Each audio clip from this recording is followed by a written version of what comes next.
آقا ما نصف شبی هوس کیک کردیم دیگه. از این کیک های تابعی هست که هیچی دیگه نمیخواد، ترتمیز یه دونه کیک در میاری. من تا حالا درست نکردم دیگه، گفتم الان انجامش بدم با این صدای گرفته، ببخشید دیگه. البته من تابع خیلی بزرگ داشتم، بهش قابلمه آوردم چون 2 تا تخمه رو میخوام استفاده کنم دیگه. بریم درستش کنیم.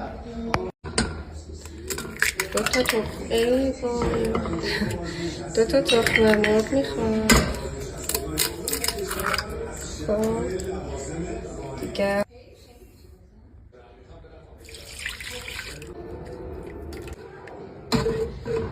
خب اینا اینقدر هم میزنیم که قشنگ کامل حل بشه. باید که آرد اضافه میکنیم اینجا دیگه. آرد باید اضافه کنیم دیگه. من پودر کاکائو هم بهش اضافه کردم. یهو بریزمش دیگه.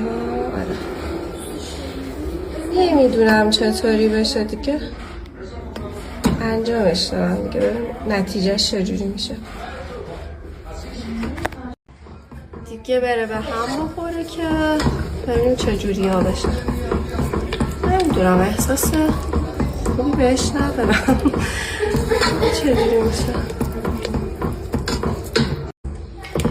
خب این خیلی مهمه که آخر دیگه دورگیری رو حتما انجام بدین که کیک تمیز بشه. حالا نمیدونم دیگه چجوری بشه ولی دیگه درستش کردم، ببینیم چجوری میشه. خب این سسش رو اضافه کنین دیگه. آخره کار کافیه، فکر کنم زیاد درست کردم.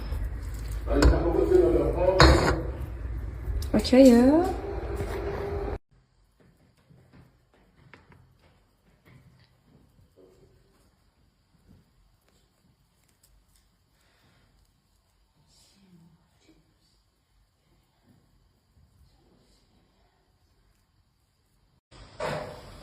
اینم از نتیجه کیک قابلمه. حالا تابعی بود، ما توی قابلمه درستش کردیم. خوبه؟ عالی. بریم برای تست ببینیم چطوریه بافتش.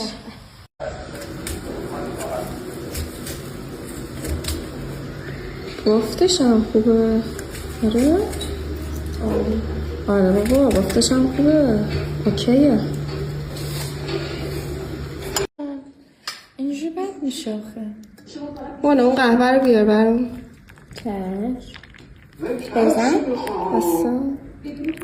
خب بذارم.